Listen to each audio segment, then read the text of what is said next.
Je vais profiter de ce chapitre concernant les facteurs de réussite pour commencer par défaire une croyance très ancrée. La plupart des gens pensent que le facteur de réussite le plus important, c'est la performance. Ils pensent qu'il va être important d'être performant à l'examen. Donc, le formateur, suivant cette croyance, va être tenté de penser que mieux il réussit les examens, plus il est performant pendant les cours, plus l'apprenant est prêt à passer l'examen. Mais un apprenant qui ne performe pas, on va penser qu'il va falloir le pousser.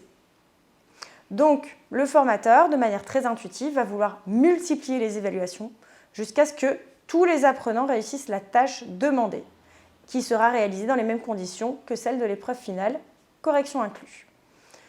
C'est tout à fait naturel et c'est quelque chose que vous allez vivre. Pour autant, il faut se rappeler que les conditions ne seront jamais totalement similaires. Lorsque vous allez faire des exercices, la pression ne sera pas la même. L'apprenant saura qu'il s'agit d'un exercice. L'apprenant saura que la personne qui le corrige est un formateur qu'il connaît. Lorsqu'il s'agit d'un examen, l'apprenant va générer beaucoup plus de stress puisque son projet professionnel dépend de sa réussite. Et donc, un apprenant très performant lors des exercices pourra être tout à fait démuni à l'épreuve finale et la rater. Alors qu'un apprenant qui a moins bien performé pendant la formation pourra, lui, être beaucoup plus performant sous le stress et donc très bien réussir l'évaluation finale. Il va donc falloir que le formateur prenne tout cela en compte pour regarder si un apprenant est plus ou moins sensible au stress et quelle va être sa réaction au stress.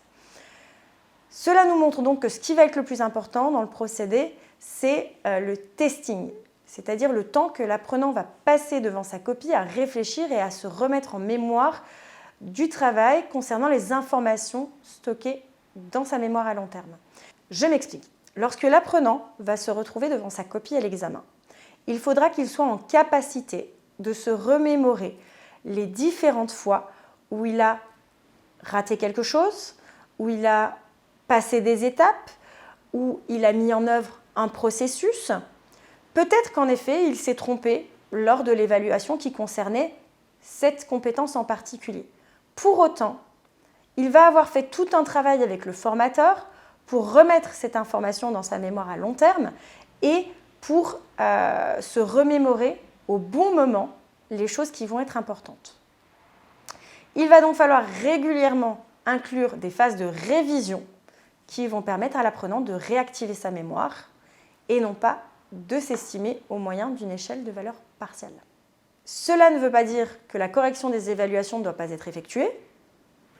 Cela veut simplement dire qu'il va falloir effectuer cette correction en donnant de la valeur au travail effectué par l'apprenant en comparaison de son résultat. L'apprenant s'est trompé à tel endroit, pourquoi s'est-il trompé? Comment va-t-on rectifier la situation? L'apprenant n'a pas réussi à faire tel calcul, à faire telle démarche. Comment est-ce que moi, en tant que formateur, je vais rectifier cela pour lui faire reprendre les bons automatismes? Il va aussi falloir prendre en compte tous les biais que l'on peut rencontrer pour concevoir l'évaluation des compétences à acquérir, pour pouvoir, de cette manière, inclure tous les facteurs dans la préparation des apprenants. Maintenant que nous avons compris un petit peu mieux quels allaient être les facteurs de réussite, nous allons nous attarder sur les dispositifs qui vont vous permettre d'optimiser la réussite de l'apprenant. Je vous invite donc à nous poser vos questions et puis à vous rendre sur le chapitre prochain pour en discuter.